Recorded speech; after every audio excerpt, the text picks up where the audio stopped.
திராவிட operation 272 corporate prime minister. அது யார் corporate prime minister? இந்தியாவில் இன்றைக்கு இருக்கின்ற நிலைமைகளை சாதாரண ஒரு அரசியல் நோக்கர் கூட கார்ப்பரேட் பிரதமர் என்றால் மோடி என்று சொல்வார். மோடியை ஒரு காலத்திலே பெரிதாக ஆதரித்தவர்கள் கூட இன்றைக்கு பின்வாங்கி கொண்டிருக்கிறார்கள். அவருடைய ஒவ்வொரு நடவடிக்கையும் எதை நோக்கி போய்கொண்டிருக்கிறது? இயக்குபவர்கள் யார்?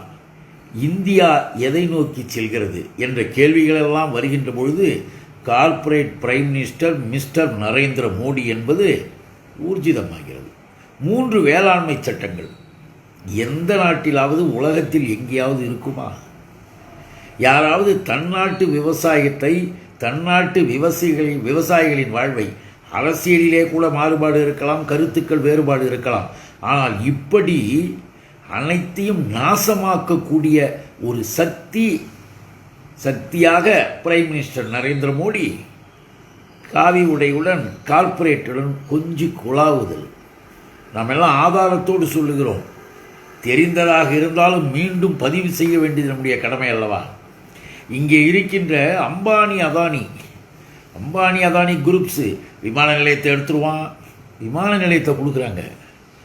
விண்வெளியிலே இருக்கக்கூடிய ஆய்வுகளை கூட தனியார்களுக்கு கொடுத்து இந்திய துணைக்கண்டத்தினுடைய பாதுகாப்பிலேயே கேடு சீரழிவை விளைவிக்கிற நரேந்திர மோடி தேச துரோகிகள். இந்த ஆள் ரயில்வே நிலையத்தையும் கொடுக்குறாரு, ட்ரெயினையும் கொடுக்குறாரு, தளங்களையும் கொடுக்குறாரு. அது ஒரு பக்கம், அது பின்னால் சொல்லுவோம். ஆனால் இப்போ அதானி குரூப்ஸ் பார்த்தாங்க இந்தியாவில் எது ரொம்ப அதிகமாக என்ன மக்கள் என்ன செஞ்சிட்ருக்காங்க? விவசாயம். அப்புறம் ஏன் அதை விடுற? விவசாயத்தில் கையை வை. தேர்தல் நேரத்தில் நாங்கள் கோடிக்கணக்கில் பணத்தை, ஆயிரக்கணக்கான கோடி உங்கள்கிட்ட கொடுக்குறோம், காசை கொடுத்து ஓட்டை வாங்கி திரும்ப வந்துட்டு போயிடு, இல்லைன்னா மிஷினில் தில்லு முள்ளு பண்ணி அதில் வந்துட்டு போயிடலாம். இப்போ நாம் களத்தில் இறங்க வேண்டும் என்று விவசாயத்தில் கை வைக்க அம்பானி கூட்டம் வந்தது. அதை மோடி வரவேற்கிறார் பாரு. அவன் பார்த்தான், அவனுக்கு என்ன பண்ணானுங்க, இந்தியாவினுடைய உணவு தானியங்களுடைய மார்க்கெட்டில் இறங்குறாங்க. அந்த மார்க்கெட்டில் இறங்கும் பொழுது கொள்முதல் பண்ணணும் இல்லையா? அப்படி கொள்முதல் பண்ணுவதில் ஒவ்வொரு மாநிலத்திலும் உணவு தானியங்கள் தொடர்பாக வெவ்வேறு சட்டங்கள் இருக்கின்றன. வெவ்வேறு சட்டங்கள் இருப்பதால் உணவு தானியங்களை கொள்முதல் செய்வது என்பதில் இந்த அம்பானி கார்ப்பரேட் குரூப்புகள் ஒரே மாதிரி நினைச்ச மாதிரி செய்ய முடியல. பார்த்தார் மோடி, அடாடா என்னங்க இது, பாவம் அம்பானியும் அதானியும் கார்ப்பரேட் முதலாளிகள்லாம் எவ்வளவு கஷ்டப்படுறாங்க, பட்டினியாலே செத்துருவாங்க போல இருக்கு, பாவம் அவங்களுக்கு நல்லது செய்யத்தான் நான் பிரைம் மினிஸ்டராக வந்திருக்கிறேன் அப்படின்னு இந்த 3 வேளாண்மை சட்டங்கள் இதெல்லாம் ஆதரிக்கிறானுங்களே, இதை சரின்னு சொல்கிறானுங்களே, அந்த நபர்களை எல்லாம் இப்படி உட்கார வைக்கணும். இதை கேளுங்களா, இன்றைய திராவிட ஆபரேஷனில் நாங்கள் தெளிவாகவே சொல்லுகிறோம், மிக தெளிவாக மாநிலங்களிடம் இருந்து இந்த உரிமைகளை கையகப்படுத்தி ஒரே நாடு ஒரே சட்டம் அப்படி பண்ணுவார். ஒரே நாடு ஒரே சட்டம் எல்லாம் குதிக்கலாம். ஒரே நாடு ஒரே சட்டம் நாசமாக போவதற்காக மோடி கண்டுபிடித்த வேலை அது. மோடி கண்டுபிடித்ததில்ல, நாக்பூரில் இருக்கிற ஆர்எஸ்எஸ் தலைமை கண்டுபிடித்தது. இந்த ஆர்எஸ்எஸ் கூட்டத்தினுடைய வழிகாட்டுதலை பாருங்கள், ஒரே நாடு ஒரே சட்டம். இப்போ என்னாச்சு, கார்ப்பரேட் கம்பெனி முதலாளிகளுக்கெல்லாம் ஒரே மகிழ்ச்சி, நேரடியாக போவாங்க, அப்படியே கொள்முதல் செய்து பெரிய பெரிய மார்க்கெட், பெரிய பெரிய கிட்டங்கிகள்லாம் இருக்கிற குடோனில் போய் வச்சிடறான் உணவு தானியத்தெல்லாம். ஒரு ஹெல்ப் பண்ணியாச்சு. இப்போ செகண்ட் குடோனில் வைக்கும்போது நம்முடைய நாட்டில் ஒரு நல்ல சட்டம் இருந்தது, நம்ம தமிழ்நாட்டில் கூட உண்டு. நீண்ட காலமாக உணவுப் பொருட்களை குடோனில் வைத்திருப்பது பதுக்கி வைப்பதாக பொருள். இந்திய அத்தியாவசிய பொருட்கள் சட்டத்தின்படி அது குற்றம். ஆகவே அவங்க மீது வழக்கு போட்டு அவற்றையெல்லாம் அரசாங்கம் கையகப்படுத்த முடியும்.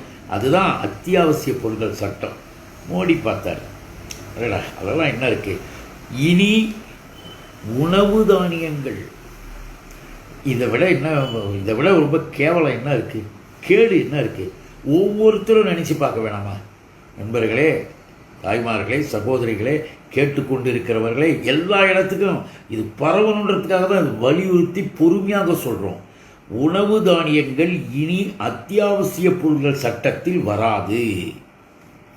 அத்தியாவசிய பொருட்கள் சட்டத்தின் கீழ் வராது என்றால் எவ்வளவு உணவு தானியங்களை வேண்டுமென்றாலும் அவர்கள் கோடவுனில் வைக்கலாம், எவ்வளவு நாட்கள் வேண்டுமென்றாலும் வைக்கலாம். அதுக்கு பேர் பதுக்கல் இல்லை. இந்த சட்டத்தின்படி இனி குற்றமும் இல்லை, நடவடிக்கையும் கிடையாது. சட்டப்படி எப்படி மோடி தவறு செய்வதை அங்கீகரிக்கிறார். பாசிச பாஜக என்பது எவ்வளவு இழிவானதாக இருக்கிறது என்பதை இதில் நீங்கள் தெரிஞ்சுக்கணும். பதுக்கல் இல்லையா? அப்போ அவர் ரொம்ப நாள் வச்சுக்கணும். அப்போ என்ன ஆகும்? அடுத்ததாக என்ன நடவடிக்கை? ஏன் உள்ளே வைக்கிறான்? நன்றாக தெரிந்து கொள்ளுங்கள். செயற்கையான ஒரு தேவையை, பற்றாக்குறையை அதிகமாக உருவாக்குவது. என்ன செய்வான்? பற்றாக்குறையை அதிகமாக உருவாக்கி அதனுடைய நிலைப்பாட்டில் விலைகளை ஏற்றுவது. சந்தையில் மிக அதிகமான விலையேற்றத்திற்கு இதுவே அடிப்படை காரணமாகும். 67 திராவிட முன்னேற்றக் கழகம், திராவிட இயக்கம் ஆட்சிக்கு வந்த பொழுது உணவு பற்றாக்குறையாக இருந்த அந்த நிலையை மாற்ற உடனடியாக பெருந்தனக்காரர்களிடம் இருந்த அந்த பதுக்களை எடுத்து வெளியில் வச்சார் அறிஞர் அண்ணா. அதுதான் திராவிட இயக்கம், அதுதான் முத்தமிழறிஞர் கலைஞரின் ஆட்சி. இன்னைக்கு பாருங்க, மோடி டெல்லியில் உட்காந்துக்கிட்டு இவர்களுக்கு முழு ஆதரவு கொடுத்துட்டார். அப்போ என்ன ஆகும்? விவசாயிகளுடைய போராட்டம் என்பது அவர்களுக்கான போராட்டம் என்பது மட்டுமல்ல நண்பர்களே, இந்திய துணைக்கண்டத்தில் வாழ்கிற ஒவ்வொருவருக்கும் இருக்கின்ற போராட்டம். சாதாரணமாக இருக்கக்கூடிய மக்கள், ஏன் எல்லாருமே 3 வேளை உணவு சாப்பிடுகிறோமே, சாப்பிடக்கூடிய அத்துணை பேரினுடைய வாழ்க்கையிலும் உணவிலையும் கை வைக்குது பாசிச பாஜக மோடி அரசு. அதுதான் இந்த 3 வேளாண்மை சட்டத்தின் மூலமாக வருது. அதுக்கு மேலே ஒப்பந்தமாக இந்த கார்ப்பரேட் கம்பெனி என்ன பண்ணால் கொள்முதல் பண்ணிட்டான். மோடி சட்டத்துப்படி குடோனில் கொண்டு போய் வச்சுட்டான். மோடி சட்டத்துப்படி பதுக்கல் கிடையாது, விலையேற்றம் எல்லாம் முடிஞ்சு போச்சு. இனி அடுத்து பார்த்தார் மோடி. என்ன இருந்தாலும் பாவங்க, அம்பானி என்ன பண்ணுவார், அதானி என்ன பண்ணுவார், ரிலையன்ஸ் என்ன பண்ணும்?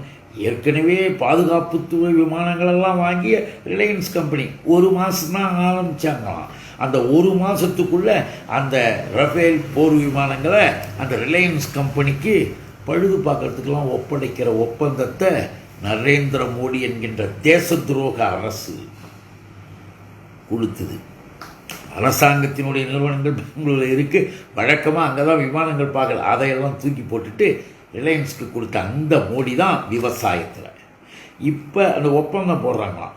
ஒப்பந்தம் போட்டு நாங்கள் பயிர் வைக்கிறோம் நிலத்தில், நீ ஒன்றும் கவலைப்படாதுன்னு கையெழுத்து போட்டு உனக்கு நாங்கள் லாபத்தை தரோம். பார்த்தீங்களா? அதான் எடுப்பதுன்னு நான் அடிக்கடி சொல்லுவது. அந்த ஒப்பந்தப்படி அந்த கார்ப்பரேட் கம்பெனி சரியாக செயல்படவில்லை என்றால் மிக கொடூரமான ஒரு சட்டத்தை பாரதிய ஜனதா, ஆர்எஸ்எஸ், காவி கூட்டம், ஏழை எளியவர்களின் வயிற்றிலே அடிக்கின்ற கூட்டம், அநியாயக்காரர்களும் அக்கிரமக்காரர்களுமாக இருக்கக்கூடிய ஆர்எஸ்எஸ் என்ற மத வெறி பிடித்த கூட்டம் பணவெறியோடு போட்டிருப்பார் இதில் ஒரு சட்டம். அந்த ஒப்பந்தத்தில் கார்ப்பரேட் கம்பெனிகள் ஏதாவது தவறு செய்வதாக விவசாயிகள் நினைத்தால் நீதிமன்றம் போக முடியாது.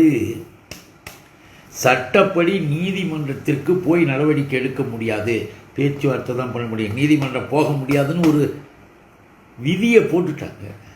இது மாதிரிலாம் யாராவது செய்வாங்களா? இப்படி போட்ட இந்த விதிகளெல்லாம் விவசாயத்தினுடைய அடிவயிற்றில் கை வைக்கிறது இல்லையா? விவசாயத்தினுடைய நிலைப்பாட்டில் எப்படியெல்லாம் அழிச்சாங்க. எப்படி பாதுகாப்பு துறையில் ரஃபேல் போர் விமானத்தை தனியார் கம்பெனிகிட்ட ஒப்படைச்சு இந்தியாவின் பாதுகாப்பு துறையவே அசிங்கப்படுத்துகிறாங்க. விண்வெளி துறையை தனியாருக்கும் விடுவது மூலமாக பாதுகாப்பை எப்படி கேவலப்படுத்துகிறாங்க. இந்தியாவை அழித்து நாசமாக்க துடிக்கின்ற பாசிச பாஜக மோடி அரசை ஒவ்வொருவனும் இந்த நாட்டில் இனத்தால் திராவிடன், மொழியால் தமிழன், நாட்டால் இந்தியனாக இருக்கிற ஒவ்வொருவனும் இதை எதிர்த்தாக வேண்டும். ஆம் நண்பர்களே, கொஞ்சம் கொஞ்சமாக ஏற்கனவே சொன்னோம்ல, ட்ரெயின் சொன்னோம்ல, அந்த ட்ரெயின் என்ன உதாரணம் வேணுமா? விமான நிலையங்கள் உங்களுக்கே தெரியும்.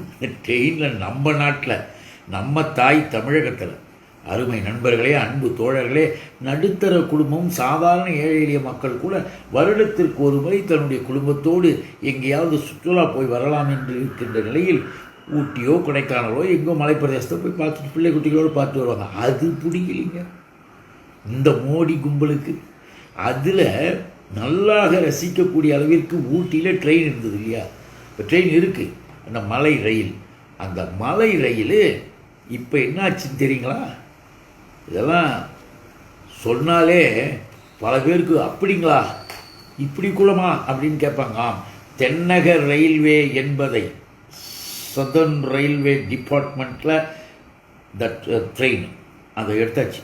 தென்னக ரயில்வே என்பதை மாற்றி TN43 அப் அண்ட் டவுன், அதுக்கு பேர் TN43 அப் அண்ட் டவுன் என பெயரிட்டு தனியாருக்கு வாடகைக்கு விட்டுட்டான். ஜனவரி மாதம் வரையில். அப்புறம் அதை எக்ஸ்டெண்ட் பண்ணுவாங்க.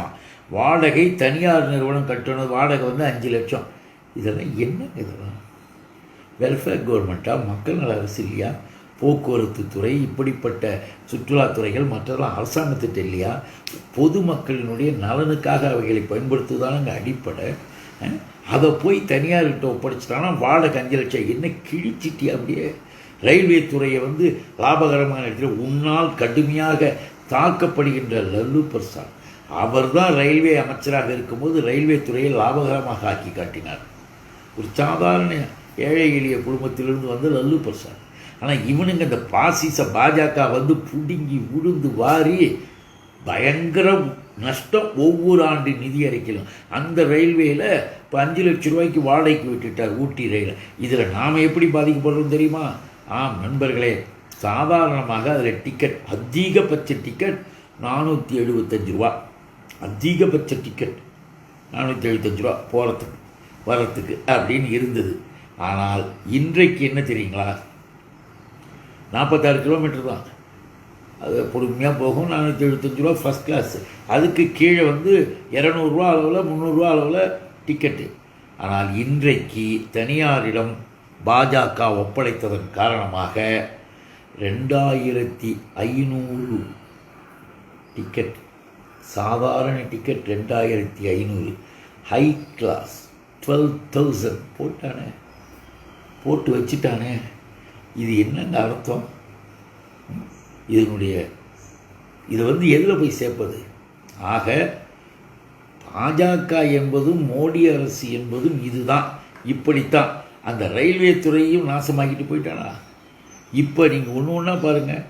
நான் எத்தனை துறைகளை சொன்னேன், இன்னமும் இருக்கிறது நண்பர்களே.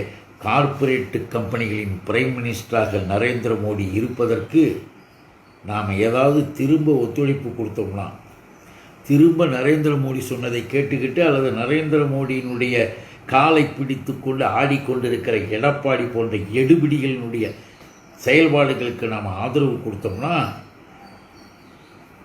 நாம் நம்மை அழித்துக் கொள்கிறோம். அதாவது தற்கொலை செய்கிறது. அரசியல் தற்கொலை செய்து கொள்ள வேண்டும் என்றால் சமூக தற்கொலையாக இது சமுதாய தற்கொலையாக மாறும். ஆக கார்ப்பரேட்டு பிரைம் மினிஸ்டராக இருக்கிற நரேந்திர மோடி கொண்டு வந்த அந்த 3 வேளாண்மை சட்டங்கள் இன்றைக்கு உலகமே எதிர்க்குதுன்னா, உலகம் எப்படி பேசலாம்? உன் யோகியதை, உன் கேவலம், உன் அசிங்கம் காரி துப்புது உலகம். நவீன உலகம் அடுத்த நிமிஷம் உலகம் பார்க்குது தெரியுமா? மாவீரன் நெப்போலியன் போனபட் இறந்த செய்தி ஐரோப்பா கண்டத்தில் முழுவதும் கடைசி வரை போய் சேருவதற்கு 30 நாள் ஆச்சான். அது இப்போ 30 செகண்டு ஒரு செய்தி, ஒரு தகவல் பரவ. ஆக நவீன விஞ்ஞானம் முன்னேறிவிட்டது. முன்னேறிய காலத்தில்